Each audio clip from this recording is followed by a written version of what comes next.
High, আজকে আমরা চলে এলাম ইলেকট্রোম্যাগনেটিজমে। ইলেকট্রোম্যাগনেটিজম আর ইলেকট্রোম্যাগনেটিক ইন্ডাকশন এই দুটো চ্যাপ্টার তোমাদের আছে। তো ইলেকট্রোম্যাগনেটিজম কি না, কোনো ওয়্যারের মধ্যে দিয়ে যখন আমরা কারেন্ট পাস করাবো, সেই কারেন্টটা পাস করালে ওই ওয়্যারের চারিদিকে, তারের চারিদিকে একটা ম্যাগনেটিক ফিল্ড জেনারেট হবে। ওই ম্যাগনেটিক ফিল্ড স্ট্রেংথ কতটা, তার তার ম্যাগনিটিউড মান কত, কোন দিকে কাজ করে, এগুলো সম্বন্ধে আমরা এই চ্যাপ্টারে প্রথমে জানবো। তো প্রথমে তার মানে আমাদেরকে ম্যাগনেট সম্বন্ধে একটা সাধারণ আইডিয়া নিয়ে আসতে হবে। না, ম্যাগনেটগুলো সাধারণত টু টাইপের হয়, একটা হচ্ছে ন্যাচারাল ম্যাগনেট আর একটা হচ্ছে আমাদের আর্টিফিশিয়াল ম্যাগনেট। ন্যাচারাল ম্যাগনেট যেমন আমরা পৃথিবীর মধ্যে যেগুলো পাই, তার মধ্যে ন্যাচারাল ম্যাগনেটে যেমন লোড স্টোন আছে, এই ডক্টর গিলবার্টের লোড স্টোন আবিষ্কার করেছিল। আর একটা হচ্ছে আর্টিফিশিয়াল। আর্টিফিশিয়াল আমরা যেমন ইলেকট্রিক প্রবাহের সাহায্যে তৈরি করি, সেটাকে ইলেকট্রোম্যাগনেট বলা হয়। বা এমনি যেগুলো আমরা যে জেনারেল ফিজিক্যাল কিছু মেথড আছে, সেই মেথড ইউজ করা হয়, যেমন এ করে হয়, ঘর্ষণ করে হয়, তারপরে কোনো একটা হাইলি ম্যাগনেটিক ফিল্ডে তাকে রেখে যে করা হয়। এবং সেগুলো সব হচ্ছে ফেরোম্যাগনেটিক ম্যাটেরিয়াল, মানে যেগুলো চুম্বক পদার্থ, তাদের ক্ষেত্রে কিন্তু সম্ভব, মানে চুম্বক পদার্থগুলোকে আমরা কিন্তু চুম্বকে পরিণত করতে পারি। তো এখানে যেমন তাদের মধ্যে যেমন যে ফিজিক্যালভাবে যেগুলো তৈরি করি, তাদের মধ্যে যেমন একটা প্রথমে আছে এইভাবে যদি থাকে, তখন তাকে বলবো আমরা বার ম্যাগনেট বলা হয়। বার ম্যাগনেট, এটার একটা এন পোল থাকবে, এটা এস পোল থাকবে। যেমন আমরা ইলেকট্রোস্ট্যাটিক্সে পড়েছি, পজিটিভ পোল আর হচ্ছে নেগেটিভ পোল, সেম এখানেও দুটো পোল থাকবে, একটা হচ্ছে এন পোল, একটা হচ্ছে এস পোল। আর এটা তো বার ম্যাগনেট গেল। আবার যদি এরকম টাইপের কিছু হয় ইউ শেপের, এটাকে ইউ শেপও বলা হয় বা হর্সু হিসাবেও বলা হয়,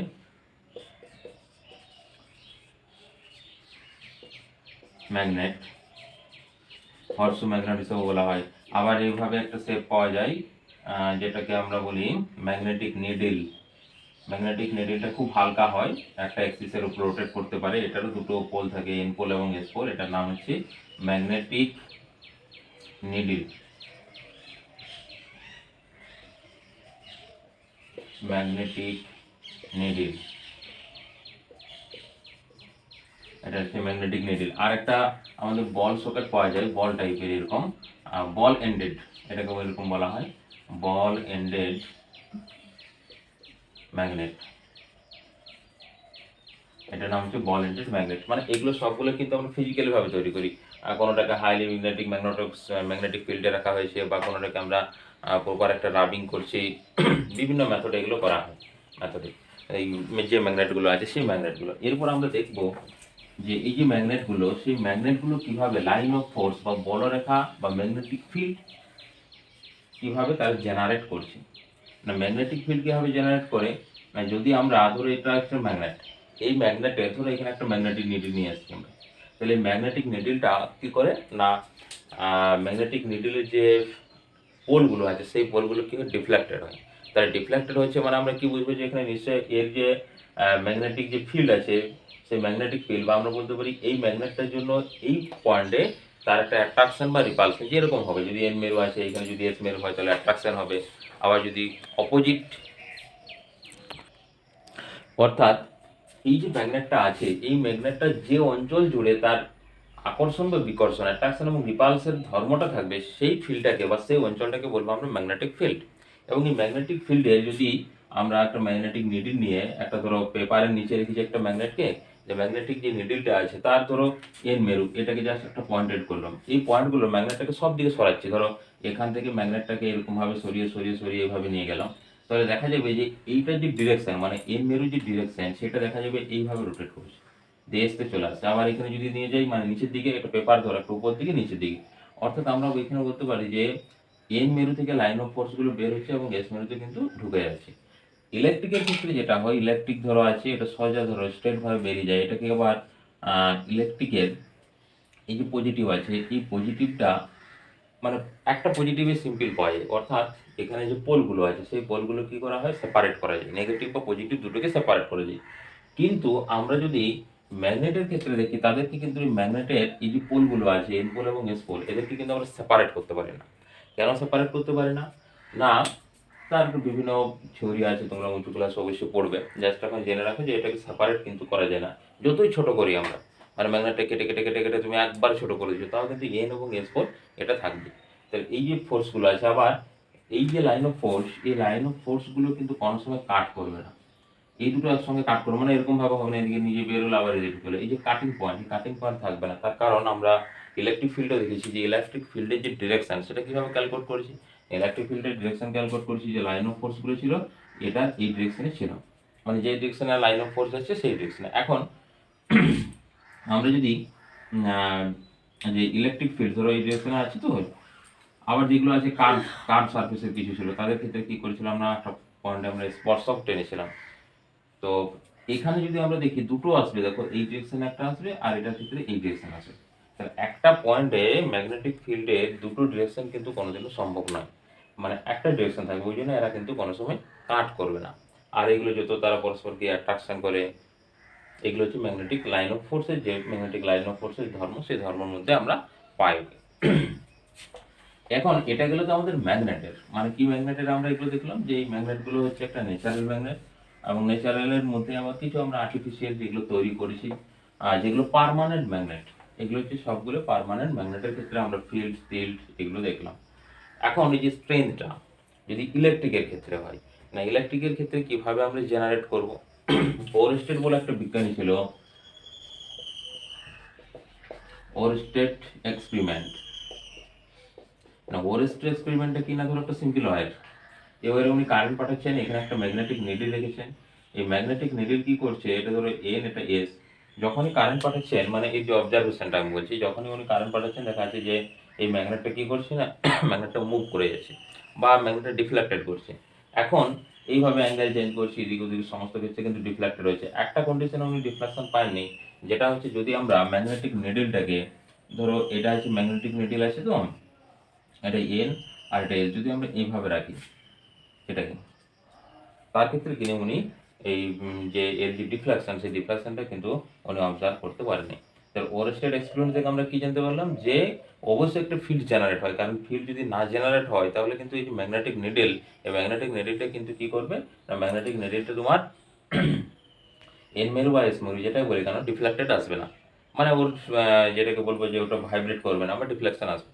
আবার যদি আমরা দেখি যে কারেন্ট যদি চেঞ্জ করে দিই, উল্টো দিকে দিই, তখন তো ডিফ্লেকশনটা কি হবে, উল্টো হয়ে যাচ্ছে। মানে কারেন্ট ক্যারিং এর উপরে ডিপেন্ডেন্ট করছে কোন ডিরেকশনে আসবে। এই এক্সপেরিমেন্টে জাস্ট আমরা এখানে বুঝতে পারলাম যে একটা ম্যাগনেটিক ফিল্ড জেনারেট হচ্ছে। নেক্সট যে এক্সপেরিমেন্ট সেটার সাহায্যে আমরা জানতে পারবো যে কোন দিকে হবে। তার মধ্যে আমাদের দুটো ল আছে, একটা ল হচ্ছে তোমার এম্পিয়ার সুইমিং রুল,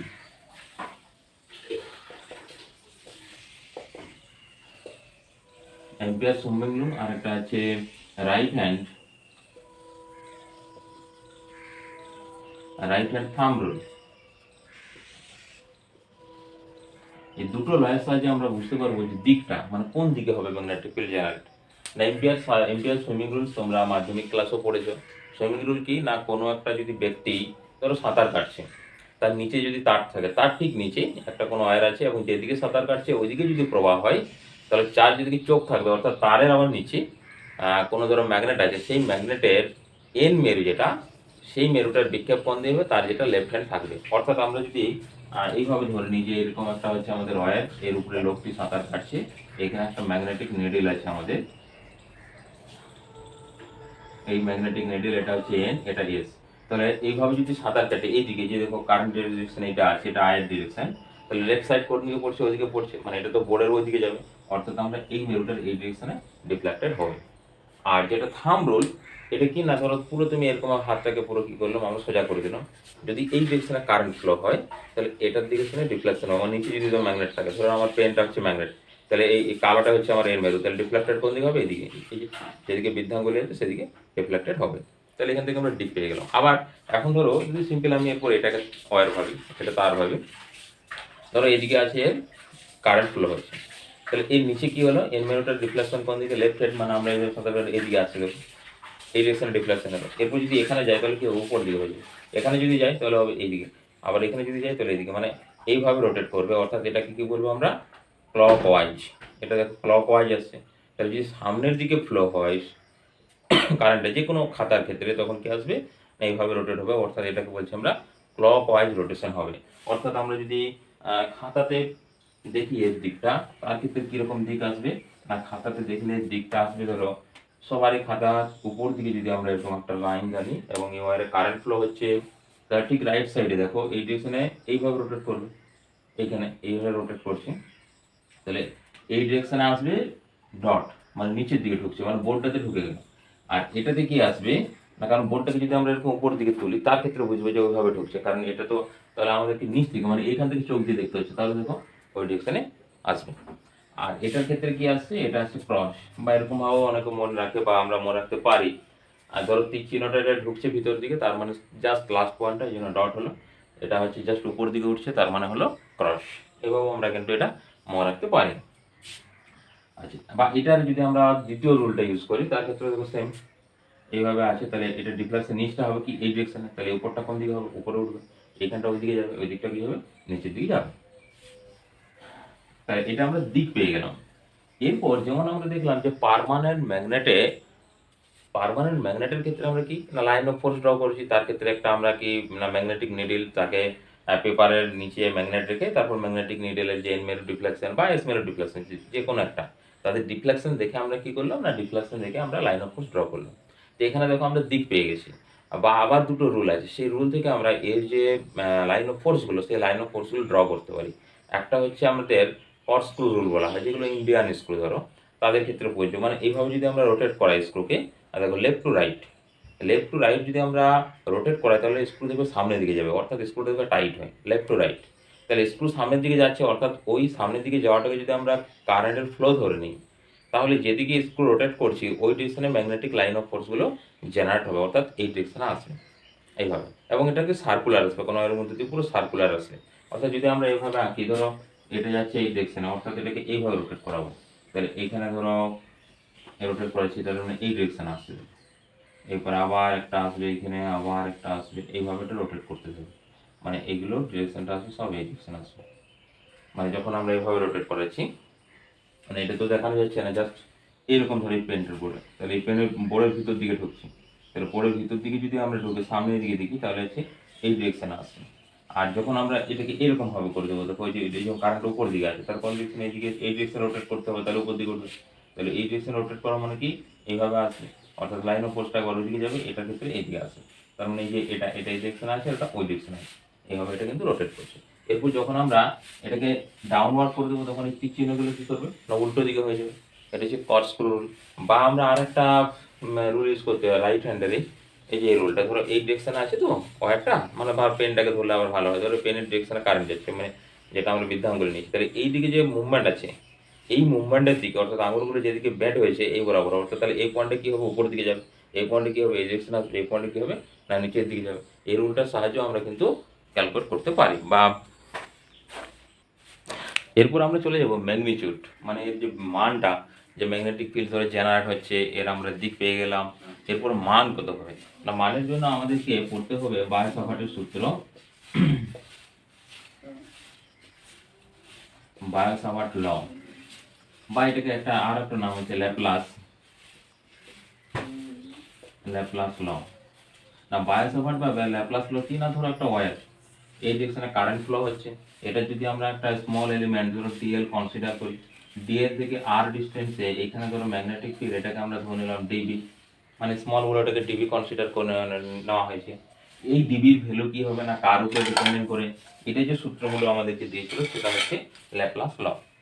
এক নাম্বার হচ্ছে কি ডিবি প্রপোর্শনাল টু হচ্ছে ডিএল, মানে ডিএল এর সঙ্গে প্রপোর্শনাল হবে, ওই লেন্থটা যদি ইনক্রিজ করা হয় তাহলে ডিবির মান অর্থাৎ ম্যাগনেটিক ফিল্ডের মান বাড়বে।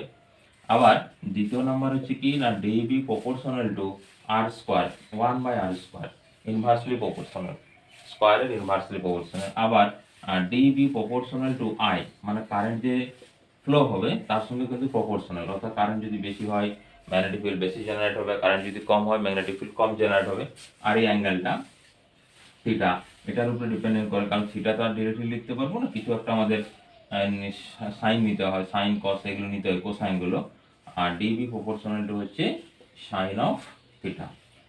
তাহলে এগুলো সবগুলোকে যদি আমরা একসঙ্গে লিখি তাহলে কি আসবে না ডিবি দেখো আসছে proportional to I dL sine of theta divided by R square. প্রপোর্শনালকে অবশ্যই যদি আমাদেরকে তুলতে হয় একটা কনস্ট্যান্ট প্রয়োজন হয়, সেই কনস্ট্যান্টের ভ্যালুটাকে আমরা কে ধরে নিচ্ছি, তাহলে K I D L sine of theta divided by R square. এটা হয়ে গেল আমাদের ডিবির ভ্যালুটা। এরপর যদি একে আমরা ইন্টিগ্রেশন করে দিই তাহলে টোটাল বি, এখানে ম্যাগনেটিক ফিল্ড যতটা আমাদের ওয়্যার হবে সে ওয়্যারটা পেয়ে যাবো।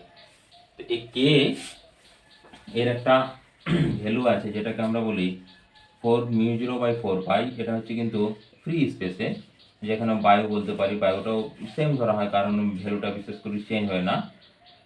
μ0/4 pi I D L sine of theta divided by R square. এটা এসআই সিস্টেম, সিজিএস সিস্টেম হলে আমার এটার ভ্যালু কত আসবে, সিজিএস সিস্টেমে 1 চলে আসবে। তাহলে I dl sine theta divided by R square.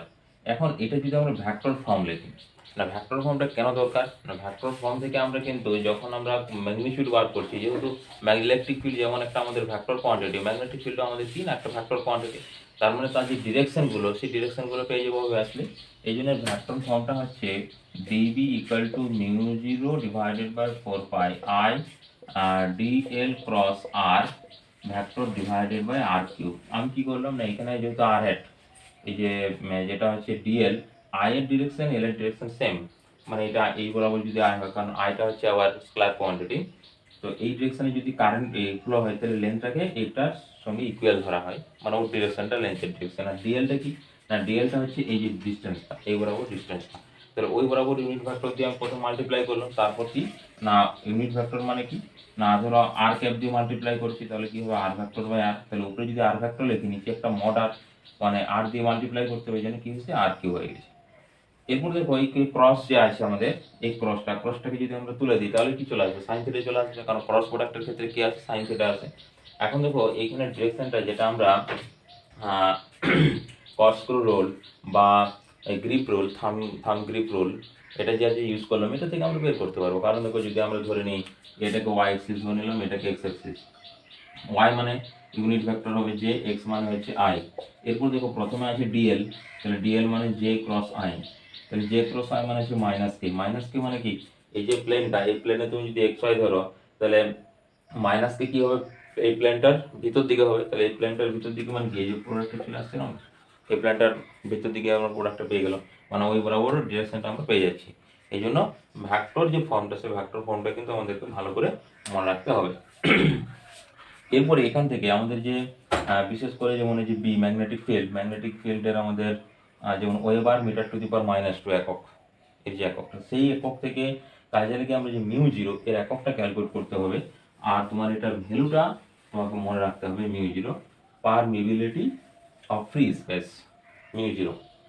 আবার পরে আছে যে ম্যাগনেটিক ম্যাটেরিয়ালস চ্যাপ্টারে ইন ডিটেলস এই μ0 সম্বন্ধে আছে।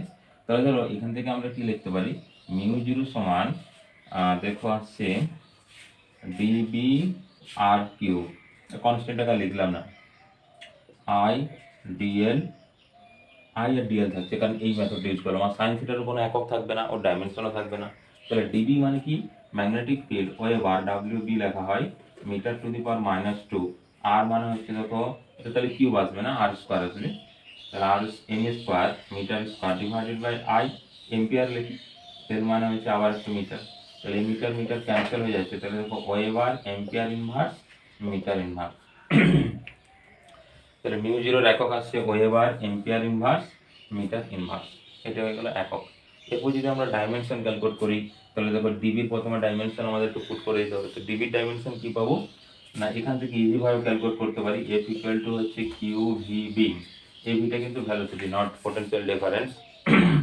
তাহলে এখান থেকে বি ইকুয়াল টু আমরা দেখো পাবো কত না, B equal to F divided by Q into V, F মানে M L to the power -2, Q মানে হচ্ছে আইটি, আর ভি মানে এল to the power -1, L to the power -1। তাহলে এখান থেকে দেখো কি কি কাটছে, এল এল ক্যান্সেল হয়ে গেল, টিটা যদি হয় মাইনাস, এটা হচ্ছে উপরে গেলে প্লাস হবে, মানে টি টু দি পাওয়ার -1 হবে, তার মানে M T to the power -1। আচ্ছা এখানেও একটা টি ছিল, কিউ সমান হচ্ছে আইটি, আর তাহলে এই টিটা ক্যান্সেল করে দিলাম, তাহলে এই টি টু দি পাওয়ার -2 পড়ে থাকলো, আর আইটা একটা যাচ্ছে আই টু দি পাওয়ার -1, এটা হচ্ছে বি এর ডাইমেনশন। এরপর যদি আমরা এখানে ডাইমেনশন ক্যালকুলেট করি μ0, তাহলে দেখো ডিবির ডাইমেনশন মানে M T to the power -2 I to the power -1, R মানে হচ্ছে এল স্কোয়ার, আই মানে হচ্ছে এটাকে আই লিখেছি তার মানে আই লিখছি, এল মানে হচ্ছে এল ডাইমেনশন।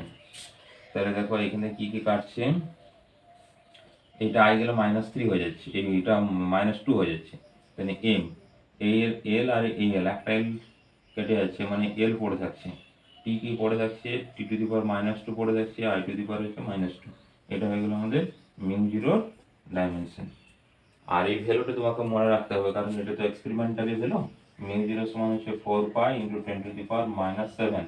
এককটা কি হবে, এইমাত্র আমরা বললাম weber ampere inverse metre inverse, weber ampere inverse metre inverse. ব্যাস, এরপর আমরা চলে যাই যে এই বায়োসাভার্টের যে ল, এই লটাকে ইউজ করে আমরা কিছু ওয়্যারের, যেমন স্ট্রেট ওয়্যার হয় বা সার্কুলার ওয়্যার হয় বা যেরকমই ওয়্যার হোক, সেই ওয়্যারের আমরা কি করবো না ম্যাগনেটিক ফিল্ডটাকে ক্যালকুলেট করব।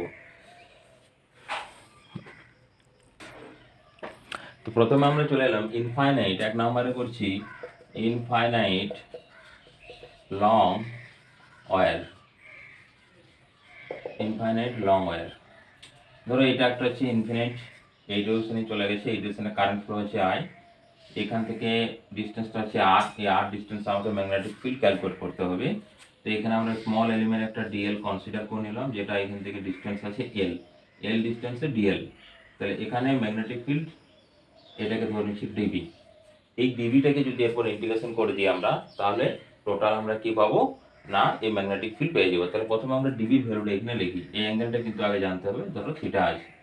তাহলে ডিবির ভ্যালু আসছে, দেখো ডিবি ইকুয়াল টু যে ফর্মুলা আমরা একটু আগে পড়েছি, mu 0/4 pi I dL sine of theta, এই যে ডিএল মানে স্মল এলিমেন্ট, ডিভাইডেড বাই এইটাকে কিছু একটা ধরতে হবে, ধরছি এক্স, এক্স স্কোয়ার, মানে ডিস্টেন্সটা ডিএল থেকে হবে, কারণ এই আর থেকে আর ডিস্টেন্স হবে না, কারণ এটা যদি আমরা এখানে এলিমেন্ট ধরতাম তাহলে আর হতো, ডিভাইডেড বাই সাইন থিটা। এরপর আমরা দেখো এখানে যদি আমাদেরকে লিমিট দিতে হয়, তো এটা যখন নেবে এই থিটার রেসপেক্টে, এটাও থিটার রেসপেক্টে, এই জন্য আমরা এটাকে বেশি চুজ করি।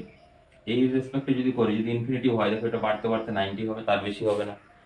আবার যখন নিচের দিকে আসবে তখন নেগেটিভ একটা সাইন ইউজ করব, কারণ এটা আমরা দেখেছি যে কোণের যে সাইনগুলো সেগুলোর ঘড়ির কাঁটার দিকে আর বিপরীত দিকে হয়।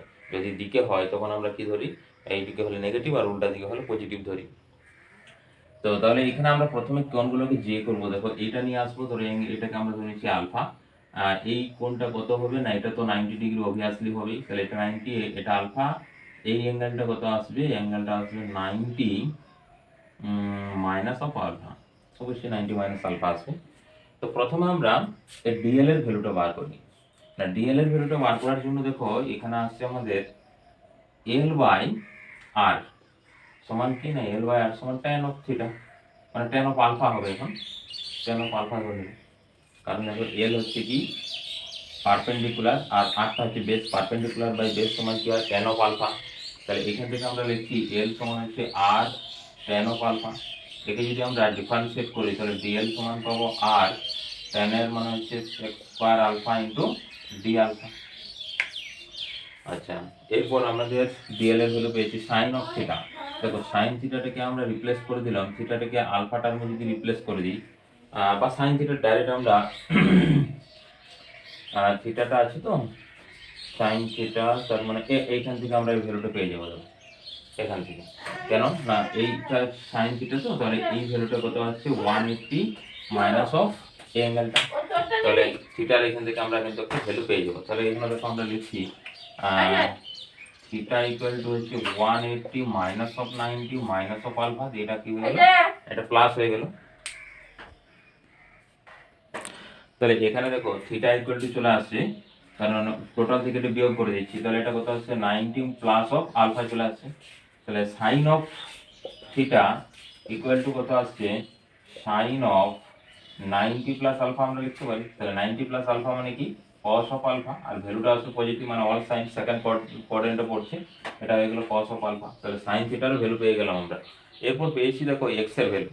তো এক্সটাকে আমরা কি করব, এখানে এক্স যেহেতু আর এর রেসপেক্টে ক্যালকুলেট করতে হবে, তাহলে আর বাই এক্স, তাহলে ভূমি বাই অতিভুজ বেস বাই পারপেন্ডিকুলার যদি ইউজ করি, তার ক্ষেত্রে ভ্যালুটা আসবে R by X equal to cos of alpha, or X equal to হচ্ছে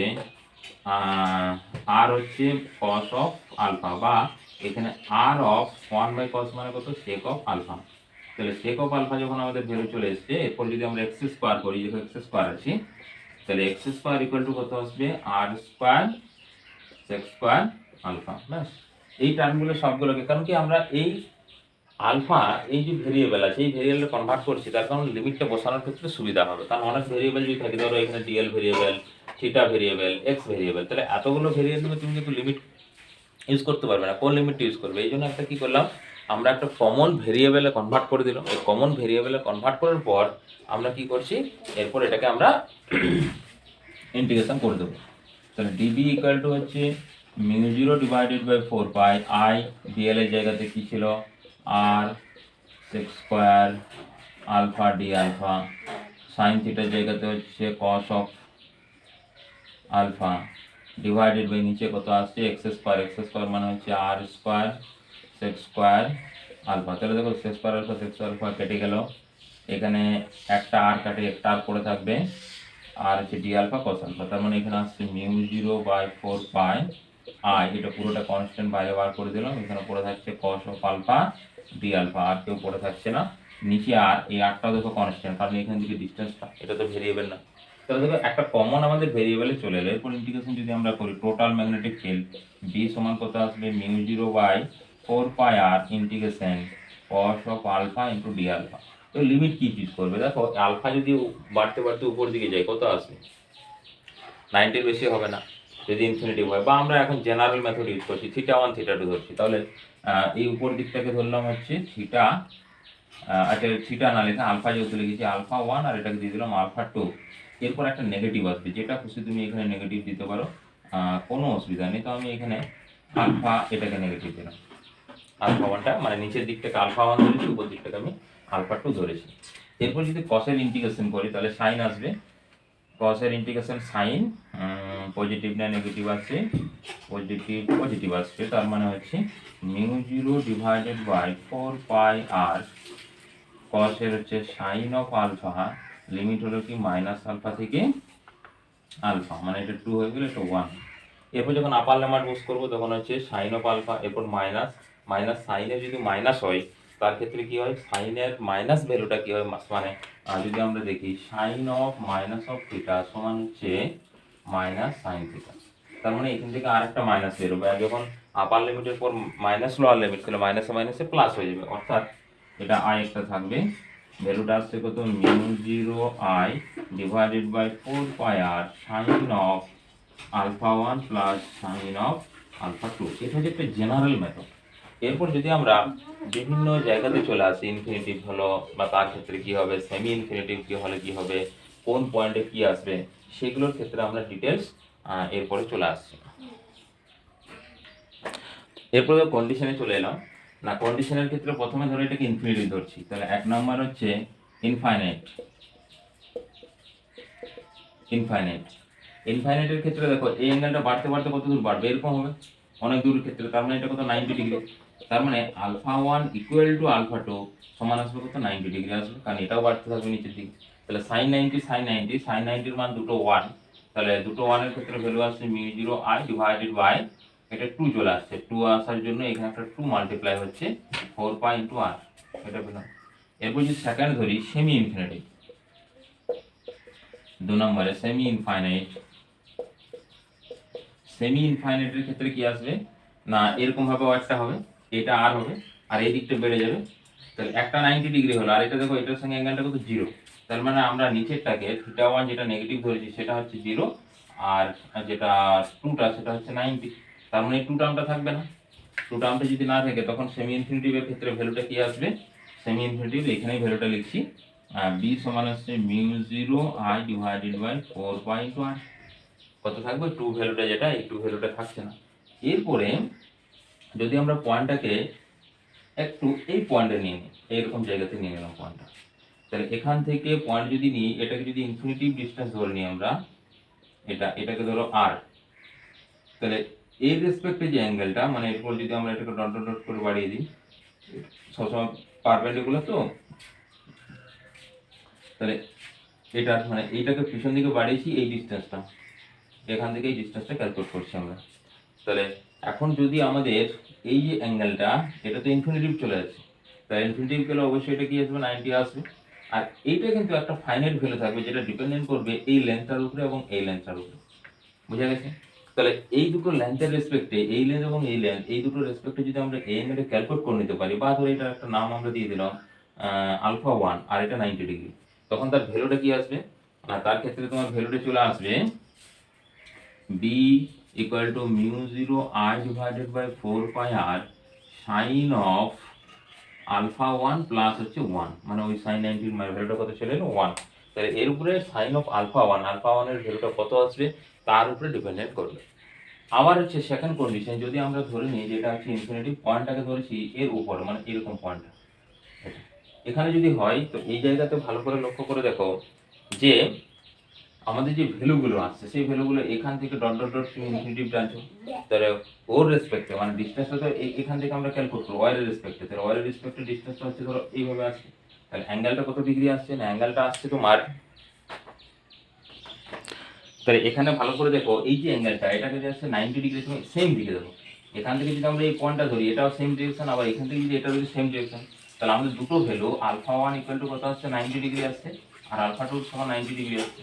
তাহলে যখন আমরা লিমিট বসাবো এইটা তো কি এসেছিল নেগেটিভের জন্য আমাদের লিমিটটা এসেছিল প্লাস, এই প্লাস হয়েছিল, তাহলে এখন আমাদের ফর্মুলাটা কি রকম আসবে দেখো, না ফর্মুলাটা আসবে এরকম আসবে b ইকুয়াল টু হচ্ছে mu 0 I divided by 4 pi r sine of alpha, লিমিটটা আসবে দুটোই নেগেটিভ, মানে হচ্ছে এটাও আলফা 1 ও নেগেটিভ আলফা 2 নেগেটিভ, তার মানে অবভিয়াসলি দুটো যদি নেগেটিভ হয় বা দুটো যদি পজিটিভ হয় মাঝে একটা কি থাকবে নেগেটিভ সাইন থাকবে, তার মানে এখানে ফর্মুলাটা আসবে তোমার mu 0 I divided by 4 pi r sine of alpha 1 minus sine of alpha 2 বা আলফা 2 এটা কারণ নেগেটিভ আছে কারণ যে আপার লিমিটটা ধরেছি তো মাইনাস থাকলো, আর পরেরটা মাইনাস আসবে, আর যেহেতু লিমিটের জন্য একটা মাইনাস হয় তাহলে এটা প্লাস আসবে, ওটাকে সামনে নিয়ে চলে আসবে। বা এটা আরেকভাবে পড়তে পারে, ধরো তোমার ফাইনাইট হয় মানে এটা সামথিং একটা লেন্থ আছে ধরো 10 মিটার বা সামথিং কিছু, এরপরে এরকম একটা পয়েন্টে ক্যালকুলেট করতে বলেছে, এটাকে একটু উপরে তুলি আমি, ধরো এটা একটা ফাইনাইট হয়েছে, এই ফাইনাইট হয়েছে এই পয়েন্টের ক্যালকুলেট করতে বলেছে, তাহলে দেখো এটা রেসপেক্টে যদি আমরা দেখি অ্যাঙ্গেলগুলো ভালো করে দেখো, এইখানে এই যে অ্যাঙ্গেলটা আর এই টোটাল অ্যাঙ্গেলটা দুটো অ্যাঙ্গেলের সেম ডিরেকশনে, তাহলে সেম ডিরেকশন মানে এই এখান থেকেও কিন্তু আমাদের দুটো এই যে ভ্যালুটা এই ক্যালকুলেশনটা আসবে, আর আমাদেরকে এটা যদি আলফা 1 ধরি এটা যদি আলফা 2 ধরি, তাহলে এই আলফা 1 আলফা 2 কিন্তু ভ্যালুটা আমাদেরকে অবশ্যই ক্যালকুলেট করে নিতে হবে, যে ওয়ারের ডিসটেন্স হোক বা যে কোনো ডিসটেন্স করে হোক। তাহলে এখানে যখন আমরা থিটা 1 থিটা 2 ভ্যালু পুট করব কোন ফর্মুলা ইউজ করব, এই ফর্মুলা ইউজ করব। এরপর যদি আমরা এই প্রবলেমটাতে চলে আসি, অর্থাৎ মানে যে পয়েন্টটা আছে ঠিক একবারে এটা এরকম পয়েন্ট আছে, মানে এই পয়েন্টটা হচ্ছে পি, এখানে ক্যালকুলেট করতে হবে, এখান থেকে ওয়ারটা কিন্তু কাট হয়ে গেছে, মানে এখান থেকে উপর দিকে আছে ওয়ারটা, এই বরাবর কারেন্ট ফ্লো হচ্ছে, তাহলে এই পয়েন্টের ক্ষেত্রে দেখো আমরা কি করব, এটাকে এই পয়েন্ট থেকে একটা পারপেন্ডিকুলার ড্র করেছি, এখান থেকে এটার অ্যাঙ্গেল আর এখানে এক অ্যাঙ্গেল, দেখো কত ডিগ্রি অ্যাঙ্গেল আসছে দেখো অ্যাঙ্গেলটা, এটাও 90 আসছে, আর যদি উপরটা দেখি এটাও হচ্ছে 90 ডিগ্রি আসছে, তাহলে দুটো অ্যাঙ্গেলে 90 ডিগ্রি, এবং কোন মেথড ইউজ করতে হবে এটা, কারণ সেম ডিরেকশনে পি পয়েন্ট থেকে উপর দিকে আমরা দিচ্ছি, তাহলে একটা 90 এটা 90 এটাও 91 এটা হচ্ছে 91, তাহলে কত হলো 0 হয়ে গেল, 1 - 1 = 0, অর্থাৎ এরকম পয়েন্টে কোনো ম্যাগনেটিক ফিল্ড পাওয়া যাবে না, অর্থাৎ তারকে তুমি এইভাবে বেন্ড করে দিয়েছো, ধরো এখানে ক্যালকুলেট করছো ম্যাগনেটিক ফিল্ড, তাহলে এই ওয়ারটার জন্য তুমি ম্যাগনেটিক ফিল্ড পাবে, বাট এই ওয়ারের জন্য কোনো ম্যাগনেটিক ফিল্ড তোমার জেনারেট হবে না এই পয়েন্টে। আবার যখন এই পয়েন্টে ক্যালকুলেট করবে তখন এই ওয়ারের জন্য কোনো ম্যাগনেটিক ফিল্ড জেনারেট হবে না, আর এই ওয়ারটার জন্য ম্যাগনেটিক ফিল্ড কিন্তু আমাদের জেনারেট হবে।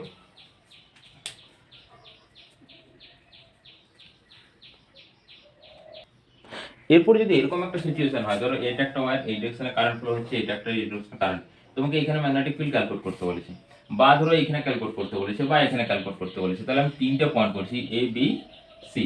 দেখো এখানে ম্যাগনেটিক ফিল্ড এ ওয়ারের জন্য রাইট সাইড মানে কি হলো ডট, এ ওয়ারের জন্য লেফট সাইড মানে কি হলো ক্রস, মানে দুটো ম্যাগনেটিক ফিল্ড ক্যালকুলেট করে তোমাকে বিয়োগ করতে হবে, কারণ দুটো ডিরেকশন কি হয়েছে উল্টো দিকে হয়েছে, একটা আছে ভিতর দিকে ঢুকছে একটা বাইরের দিকে বের হচ্ছে। যদি তুমি সি পয়েন্টে দেখো, দেখো এটার ক্ষেত্রে রাইট এটার ক্ষেত্রে রাইট, তাহলে এখানেও ডট হবে এটাও ডট হবে, কিন্তু মনে রাখতে হবে যে এটা থেকে কিন্তু ডিসটেন্সটা আছে তোমার কি বেশি আছে, তার মানে ম্যাগনেটিক ফিল্ড কম জেনারেট হবে, এটা ডিসটেন্সটা কম, যে ডিসটেন্স তোমার দেওয়া থাকবে এটা বেশি হবে, সেরকম হিসাবে বা দুটো যেহেতু অ্যাড করতে হচ্ছে বেশি কম তো বিয়োগ করার কোনো গল্পই আসছে না। আচ্ছা এখানে কিন্তু ওটা মনে রাখতে হবে, কারণ এটা সবসময় ম্যাগনিটিউডটা নিতে হবে ডিরেকশন, বা ধরো তোমার যে ডট বেশি হয়েছে তার মানে তার রেজাল্টেন্ট কোন দিকে হবে ডটের দিকে আসবে, বা যদি ক্রস বেশি হয়েছে তখন কি হবে, তখন ক্রসের দিকে আসবে ম্যাগনেটিক ফিল্ডটা। এখানে যখন আসবে দেখো এটাও লেফট সাইড এটারও লেফট সাইড, এটা দুটোই ক্রস, মানে দুটোই হচ্ছে উপরের দিকে উঠবে, এটার ক্ষেত্রেও অ্যাড হবে।